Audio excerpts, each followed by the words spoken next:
ಆನೇಕಲ್ ವಿಧಾನಸಭಾ ಕ್ಷೇತ್ರದ ಶಾಂತಿಪುರ ಗ್ರಾಮ ಪಂಚಾಯತ್ ವ್ಯಾಪ್ತಿಯ ಗಟ್ಟಿಹಳ್ಳಿ ರಾಯಸಂದ್ರ ಮಾರ್ಗದ ರಸ್ತೆಯು ಹದಗೆಟ್ಟಿದ್ದು ಕೂಡಲೇ ದುರಸ್ತಿ ಮಾಡುವಂತೆ ಒತ್ತಾಯಿಸಿ ಗಟ್ಟಿಹಳ್ಳಿ ರಾಯಸಂದ್ರ ರಸ್ತೆ ನಿವಾಸಿಗಳ ಒಕ್ಕೂಟದಿಂದ ಪ್ರತಿಭಟನಾ ಜಾಥಾ ಹಮ್ಮಿಕೊಳ್ಳಲಾಗಿತ್ತು. ಈ ರಸ್ತೆ ಮಾರ್ಗವು ಅಂದಾಜು 1.5 ಕಿಲೋಮೀಟರ್ ಇದ್ದು ಕೊಳಚೆ ನೀರು ಹಾಗೂ ಹಳ್ಳಕೊಳ್ಳಗಳಿಂದ ಕೂಡಿದೆ. ಪ್ರತಿದಿನ 250ಕ್ಕೂ ಹೆಚ್ಚು ಶಾಲಾ ವಾಹನಗಳು, ನೀರಿನ ಟ್ಯಾಂಕರ್ಗಳು ಸೇರಿದಂತೆ ಸಾವಿರಾರು ವಾಹನಗಳು ಸಂಚರಿಸುತ್ತವೆ. ಈ ರಸ್ತೆಯಲ್ಲಿ ಬೆಳಗ್ಗೆಯಿಂದ ಸಂಜೆಯವರೆಗೂ ಸಂಪೂರ್ಣವಾಗಿ ಧೂಳಿನಿಂದ ಆವೃತವಾಗಿದ್ದು ರೋಗ ರುಜಿನಗಳ ಆವಾಸ ಸ್ಥಾನವಾಗಿದೆ ಎಂದು ಆಕ್ರೋಶ ವ್ಯಕ್ತಪಡಿಸಿದ್ದಾರೆ. ಗಟ್ಟಿಹಳ್ಳಿ ರಾಯಸಂದ್ರ ರಸ್ತೆ ಮಾರ್ಗ, ಗಟ್ಟಿಹಳ್ಳಿ ಚಿಂತಲಮಡಿವಾಳ ರಸ್ತೆ ಮಾರ್ಗಗಳನ್ನು ದುರಸ್ತಿಗೊಳಿಸುವಂತೆ ಸ್ಥಳೀಯ ಶಾಸಕ ಬಿ ಶಿವಣ್ಣ ಅವರಿಗೆ ಈ ಹಿಂದೆ ಹಲವಾರು ಬಾರಿ ಮನವಿ ಮಾಡಿಕೊಳ್ಳಲಾಗಿದೆ. ಆದರೂ ಶಾಸಕರು ನಮ್ಮ ಪ್ರದೇಶಗಳ ಬಗ್ಗೆ ನಿರ್ಲಕ್ಷ್ಯ ಧೋರಣೆ ತಾಳಿದ್ದಾರೆಂದು ಚಿಕ್ಕನಾಗಮಂಗಲ ವೆಂಕಟೇಶ್ ಬೇಸರ ವ್ಯಕ್ತಪಡಿಸಿದ್ದಾರೆ. ಈ ಭಾಗದಿಂದ ಶಾಸಕರಾದ ಬಿ ಶಿವಣ್ಣ ಅವರಿಗೆ ಹೆಚ್ಚಿನ ಮತಗಳು ಬಂದಿವೆ. ಆದಾಗ್ಯೂ ರಾಯಸಂದ್ರ, ಗಟ್ಟಿಹಳ್ಳಿ ಸೇರಿದಂತೆ ಸುತ್ತಮುತ್ತ ಭಾಗಗಳ ಕಡೆಗೆ ಸಂಪೂರ್ಣವಾಗಿ ನಿರ್ಲಕ್ಷ್ಯ ಧೋರಣೆ ತಾಳಿರುವುದು ಸರಿಯಲ್ಲ. ಕೂಡಲೇ ಈ ಭಾಗದಲ್ಲಿ ರಸ್ತೆ, ಬೀದಿ ದೀಪಗಳು ಸೇರಿದಂತೆ ಮೂಲಭೂತ ಸಮಸ್ಯೆಗಳತ್ತ ಗಮನ ಕೊಡಬೇಕೆಂದು ಅವರು ಒತ್ತಾಯಿಸಿದ್ದಾರೆ. ಈ ಭಾಗದಲ್ಲಿ ಹೆಚ್ಚು ಅಪಾರ್ಟ್ಮೆಂಟ್ಗಳಿವೆ. ವರ್ಷಕ್ಕೆ ಕೋಟ್ಯಾಂತರ ರೂಪಾಯಿ ತೆರಿಗೆ ಕಟ್ಟುತ್ತೇವೆ. ಆದರೂ ನಮಗೆ ಮೂಲಭೂತ ಸೌಲಭ್ಯಗಳನ್ನು ಒದಗಿಸುವಲ್ಲಿ ಸ್ಥಳೀಯ ಜನಪ್ರತಿನಿಧಿಗಳು ಮತ್ತು ಕ್ಷೇತ್ರದ ಶಾಸಕರು ನಿರ್ಲಕ್ಷ್ಯ ಮಾಡುತ್ತಿದ್ದಾರೆ. ಮುಖ್ಯವಾಗಿ ಇಲ್ಲಿನ ರಸ್ತೆಗಳು ಸಂಪೂರ್ಣ ಧೂಳಿನಿಂದ ಕೂಡಿದ್ದು ಈ ರಸ್ತೆ ಮಾರ್ಗದಲ್ಲಿ ಪ್ರಯಾಣಿಸುವವರಿಗೆ ಉಸಿರಾಟದ ಸಮಸ್ಯೆ ಸಾಮಾನ್ಯವಾಗಿ ಬಿಟ್ಟಿವೆ ಎಂದು ಸ್ಥಳೀಯ ನಿವಾಸಿ ಕಿರಣ್ ಆಕ್ರೋಶ ವ್ಯಕ್ತಪಡಿಸಿದ್ದಾರೆ. ರಸ್ತೆ, ಚರಂಡಿ ವ್ಯವಸ್ಥೆ, ತ್ಯಾಜ್ಯ ನಿರ್ವಹಣೆ, ಬೀದಿ ದೀಪ ಸೇರಿದಂತೆ ಯಾವುದೂ ಸೌಲಭ್ಯಗಳು ನಮಗೆ ಸಮರ್ಪಕವಾಗಿ ದೊರೆಯುತ್ತಿಲ್ಲ. ಈ ಬಗ್ಗೆ ಸ್ಥಳೀಯ ಆಡಳಿತಕ್ಕೆ ಹಲವು ಬಾರಿ ಮನವಿ ಕೊಟ್ಟರೂ ಪ್ರಯೋಜನವಾಗಿಲ್ಲ.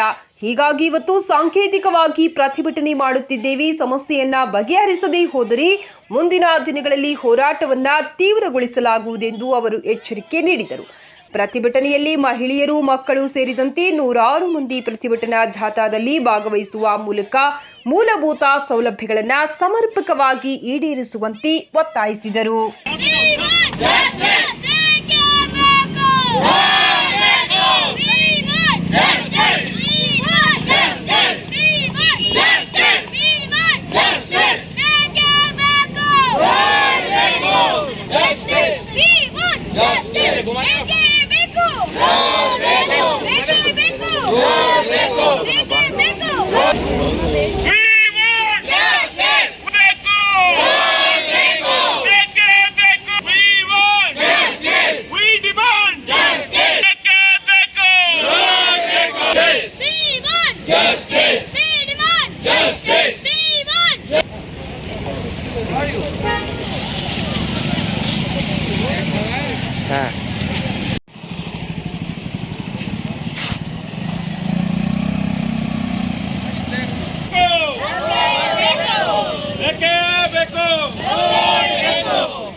ಸರ್ಕಾರಕ್ಕೆ ಧಿಕ್ಕಾರ, ಧಿಕ್ಕಾರ, ಧಿಕ್ಕಾರ, ಸರ್ಕಾರಕ್ಕೆ ಧಿಕ್ಕಾರ, ಧಿಕ್ಕಾರ, ಧಿಕ್ಕಾರ.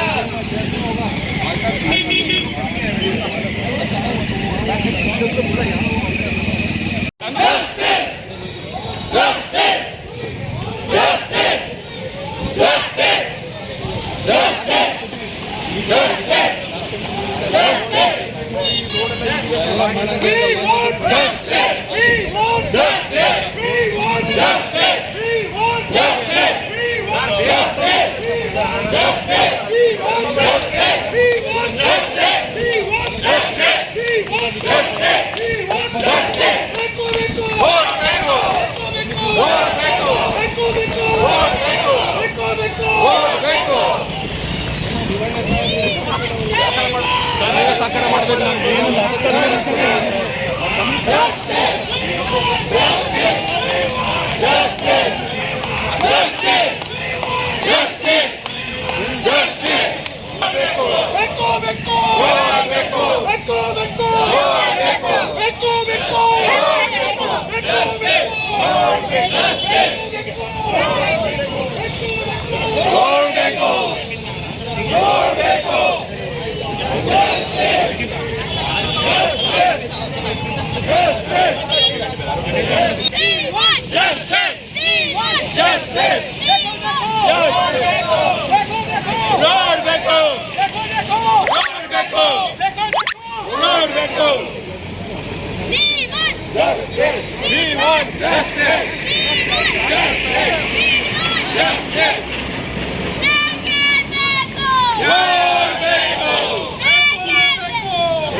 ಈ ರೋಡಿನ situation there is absolutely very good.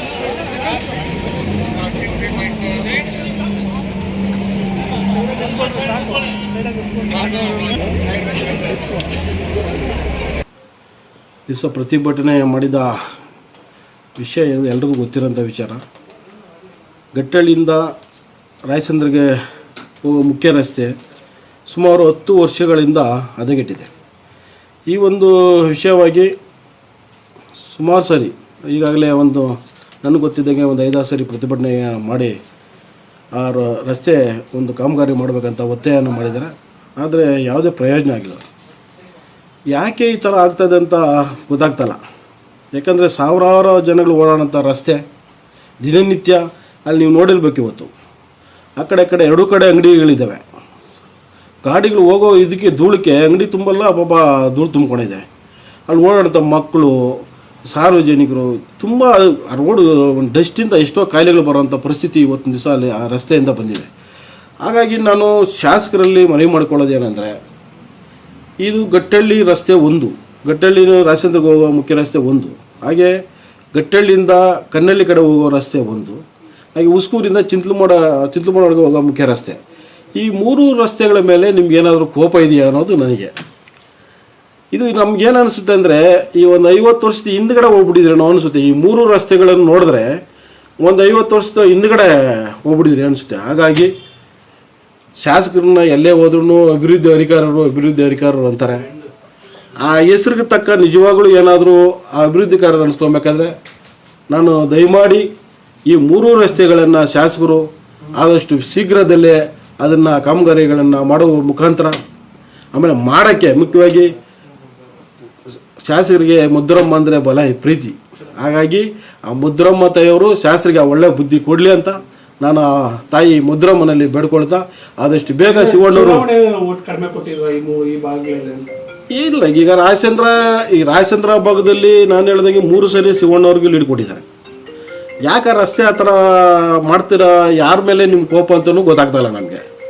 ಹಾಗಾಗಿ ಆದಷ್ಟು ಬೇಗ ಈ 3 ರಸ್ತೆಗಳನ್ನ MP ಚುನಾವಣೆ ಎಲ್ಲ ಕ್ಷೇತ್ರದಲ್ಲೂ ಎಲ್ಲ ಊರುಗಳಲ್ಲೂ ಕಡಿಮೆ ಬಂದಿದೆ, ನಾಟ್ ಓನ್ಲಿ ರಾಯಚಂದ್ರ. ಹಾಗಾಗಿ ಎಲ್ಲ ಕಡೆನೂ ಕಡಿಮೆ ಬಂದಿದೆ.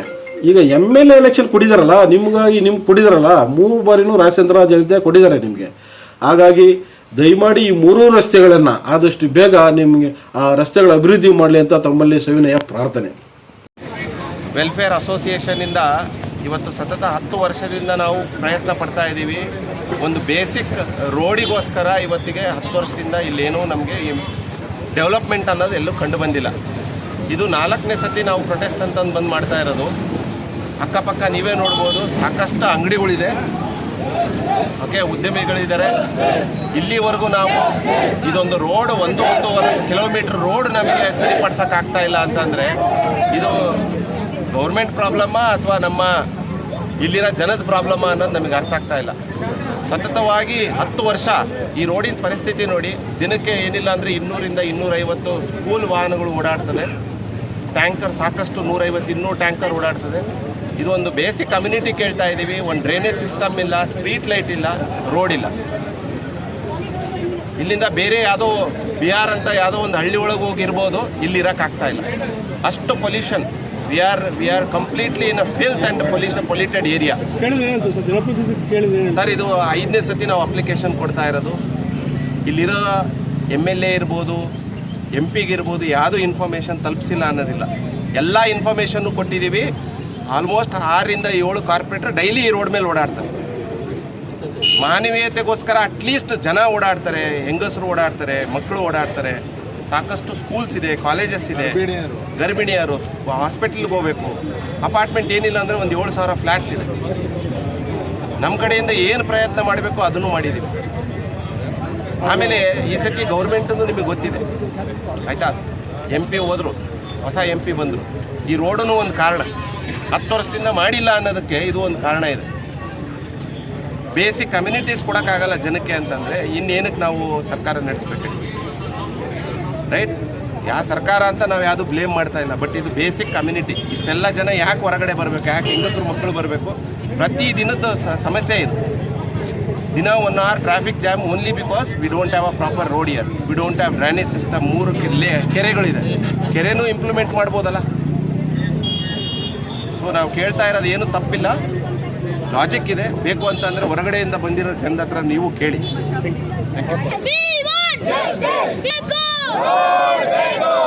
ಇಲ್ಲ, ಗುಂಡಿಗಳು ಯಾರೂ ಮುಚ್ಚೋರಿಲ್ಲ, ನಮ್ಮ ಬೇಡಿಕೆಯನ್ನು ಕೇಳೋರು ಯಾರೂ ಇಲ್ಲ. ಸುಮಾರು ಸಲ ನಾವು ಕಂಪ್ಲೇಂಟ್ ಮಾಡಿದ್ದೀವಿ, ಆದರೆ ಯಾರೂ ಕೇಳೋರು ಇಲ್ಲ, ಯಾರೂ ಬಂದು ಅಟೆಂಡು ಮಾಡೋದಿಲ್ಲ. ಇಲ್ಲಿ STP ನೀರು ಎಲ್ಲ ಹೊರಗಡೆ ಚೆಲ್ಲೋಕ್ಕೆ ವ್ಯವಸ್ಥೆ ಇಲ್ಲ. ಗಾರ್ಬೇಜ್ ತೊಗೊಂಡು ಹೋಗೋರು ಯಾರೂ ಇಲ್ಲ. ನಾವು ದುಡ್ಡು ಕೊಟ್ಟು ಗಾರ್ಬೇಜನ್ನು ಕಲೆಕ್ಟ್ ಮಾಡಿಸ್ತೀವಿ ಅಪಾರ್ಟ್ಮೆಂಟಲ್ಲಿ. STP ನೀರೆಲ್ಲ ಹೊರಗಡೆ ಬರುತ್ತೆ. ವ್ಯವಸ್ಥೆ ಎಲ್ಲ ವೇಸ್ಟ್ ಮಾಡೋಕ್ಕೆ ಯಾರೂ ಇಲ್ಲ, ಕೇಳೋರು. ಡ್ರೈನೇಜ್ ವ್ಯವಸ್ಥೆ ಇಲ್ಲ, ರಸ್ತೆಗಳು ಇಲ್ಲ. ಎಲ್ಲ ಹೆಲ್ತ್ ಪ್ರಾಬ್ಲಮ್ಸ್, ಹೆಲ್ತ್ ಇಶ್ಯೂಸ್ ತುಂಬ ಬರ್ತಾ ಇವೆ. ಮಕ್ಕಳು ಬಸ್ಸಲ್ಲಿ ಸ್ಕೂಲಿಗೆ ಹೋಗ್ಬೇಕಂದ್ರೆ 1 ತಾಸು ಆಗುತ್ತೆ ಬರೀ ರಾಯಸಂದ್ರ ಸರ್ಕಲ್ವರೆಗೂ ಹೋಗೋಕ್ಕೆ. ಅಷ್ಟೊಂದು ಟ್ರಾಫಿಕ್ ಜಾಮ್ ಆಗಿರುತ್ತೆ ರಸ್ತೆಗಳ ಕಾರಣದಿಂದ. ಸೊ ಇಷ್ಟೊಂದು ಟ್ಯಾಕ್ಸ್ ಕಟ್ತೀವಿ ನಾವು. ನಮ್ಮ ಬೇಡಿಕೆಯನ್ನು ಸ್ವಲ್ಪ ಗಂಭೀರವಾಗಿ ಕೇಳಿ ಮತ್ತು ಇದ್ರ ಮೇಲೆ ಒಂದು ಏನಾದರೂ ಆ್ಯಕ್ಷನ್ ತಗೊಳ್ಳಿ. ಬೇಡಿಕೆ ಅದೇ ಒಂದೇ ಬೇಡಿಕೆ, ನಮ್ಮೆಲ್ಲರಿಗೂ ಒಂದೇ ಬೇಡಿಕೆ. ಫಸ್ಟು ರೋಡ್ ಕಬಡ ಗಮನ ಕೊಡಿ. ಎಲೆಕ್ಷನ್ಸ್ ಆಯಿತು, BBMP ಎಲೆಕ್ಷನ್ ಆಯಿತು, ಸ್ಟೇಟ್ ಎಲೆಕ್ಷನ್ ಆಯಿತು, MP ಎಲೆಕ್ಷನ್ ಆಯಿತು. ಎಲ್ಲರೂ ಬಂದವರೆಲ್ಲ ಓಟ್ ಕೇಳೋಕ್ಕೆ ಬರ್ತಾರೆ ಹೊರತು ಓಟ್ ಗೆದ್ದಾದ್ಮೇಲೆ ರಾಯಸಂದ್ರ ಎಲ್ಲಿದೆ ಅವ್ರಿಗೆ ಗೊತ್ತಾಗೋಲ್ಲ. ಓಟ್ ಕೇಳಿದರೆ ಎಲ್ಲಿ ರಾಯಸಂದ್ರ ಎಲ್ಲಿದೆ ಅಂತ ಕೇಳ್ತಾರೆ. ಹೊಸ ರೋಡ್ ಅಂದರೆ ಎಲ್ಲಿ ಹೊಸ ರೋಡ್ ಅಂತ ಕೇಳ್ತಾರೆ. ಸೆಂಟ್ರಲ್ ಜೈಲ್ ಅಂದರೆ ಅದು ಮಾತ್ರ ಅವ್ರಿಗೆ ಜ್ಞಾಪಕ ಬರುತ್ತೆ. ಸೆಂಟ್ರಲ್ ಜೈಲ್ ದಾಟಿ ರಾಯಸಂದ್ರ ರೋಡ್ ಹಂಗೆ ಒಳಗಡೆ ಬಂದರೆ ರಾಯಸಂದ್ರ ಕೆರೆ ಬರುತ್ತೆ. ಇನ್ನೂ ಮುಂದೆ ಬಂದರೆ ಒಂದು 15 ಅಪಾರ್ಟ್ಮೆಂಟ್ಗಳಿದೆ. 6 ಗಂಟೆ ಆದಮೇಲೆ ಬೀದಿ ಲೈಟ್ ಒಂದೂ ಇಲ್ಲ ಅಲ್ಲಿ. STP ನೀರು ಮೋರಿಗಳು ಹಂಗೆ ರೋಡ್ಗೆಲ್ಲ ಹರಿತಾ ಇರುತ್ತೆ. ಅದೇ ಕಾರಣದಿಂದ ನಾವು ಎಷ್ಟೋ ಸಲ BBMP ಅವ್ರನ್ನ ಕರೆಸಿ ನಾವು ಮುಂದೆ ನಿಂತು ನಾವು ಕಾಸು ಕೊಟ್ಟು ಅದನ್ನು ಕ್ಲೀನ್ ಮಾಡಿಸಿದ್ವಿ. ಎರಡನೇದು ಸ್ಕೂಲ್ ಮಕ್ಕಳು ವ್ಯಾನ್ಗಳು, ಈ ವಾಟರ್ ಟ್ಯಾಂಕ್ಗಳು ಮತ್ತು ಈ ಲಾರಿಗಳು, ಕಲ್ಲು ಮಣ್ಣು ಎಲ್ಲ ಎತ್ತಾಕೋ ಲಾರಿಗಳು, ಅವ್ರ ಸ್ಪೀಡ್ ನೋಡಿದರೆ ನಮ್ಮ ಇದನ್ನೇ ಡಗ ಅನ್ನುತ್ತೆ. ಯಾಕೆಂದರೆ ಅವರಲ್ಲಿ ಬ್ರೇಕ್ ಹಾಕೋ ಇದಿಲ್ಲ, ಗೇರ್ ಚೇಂಜ್ ಮಾಡಿ ಕ್ಲಚ್ ಹಿಡಿದು ಕ್ಲೇಜ್ ಚೇಂಜ್ ಮಾಡೋ ಅಭ್ಯಾಸ ಇಲ್ಲ. ಒಂದು ಸಲ ಸ್ಕೂಲ್ ಬಿಟ್ಟರೆ ಮಕ್ಕಳಿಗೆ ಲಾಸ್ಟ್ವರೆಗೂ ಬಿಟ್ಟು ಅವ್ರ ಮನೆ ಸೇರೋವರೆಗೂ ಬ್ರೇಕ್ ಮೇಲೆ ಕಾಲೇ ಇಡೋಲ್ಲ ಅವರು. ಆ್ಯಂಬುಲೆನ್ಸ್ ಅದ್ರ ಬಗ್ಗೆ 1 ವರ್ಷದಿಂದ ನಾನೇ ಇಲ್ಲಿ ಎಕ್ಸಾಂಪಲು. ಒಂದು ಆ್ಯಂಬುಲೆನ್ಸ್ ಮಧ್ಯದಲ್ಲಿ ನಿಂತುಬಿಟ್ಟಿತ್ತು. ಆ್ಯಸ್ ಎ ಸಿಟಿಸನ್ ನಾನು ಕೇಳಿದೆ, ಏನಪ್ಪ ಏನಾಗಿತ್ತು, ಸೈಡ್ಗೆ ಹಾಕೋ ಅಂತ ಹೇಳಿದರೆ, ಸರ್ ಹೆರಿಗೆ ಮಗು ಇಲ್ಲೇ ಆಗೋಗಿದೆ ವ್ಯಾನಲ್ಲಿ ಅಂದರು. ಇಷ್ಟೊಂದು ತೊಂದರೆ ಇದ್ದರೂ ಕೂಡ ಈ ಗೆದ್ದವರು, ಓಟಿಗೆ ಬರೋವರು, ಗೆದ್ದಾದ್ಮೇಲೆ ಮನೆಯಲ್ಲಿ ಕೂತ್ಕೊಂಡು ಮಲ್ಕೊಳ್ಳೋರು, ಅವರು ಸಂಸಾರದಲ್ಲಿ ಯಾರಾದರೂ ಒಬ್ಬರು ಇಲ್ಲಿ ಏನಾದರೂ ಆದ್ರೇ ಕಣ್ಣು ಬಿಡುತ್ತಾರೋ, ಇಲ್ಲ ನಾಗರಿಕರಿಗೆ ಸಮಸ್ಯೆ ಆಗಬಾರ್ದು ಅಂತ ಮುಂದೆ ಬರ್ತಾರೆ. ಒಂದೇ ಪ್ರಶ್ನೆ ನಮ್ಗೆ ಕೇಳೋದು, ಎಲ್ಲರೂ ಅದೇ ಕೇಳೋದು, ನಮ್ಗೆ ಬೇಕೇ ಬೇಕು.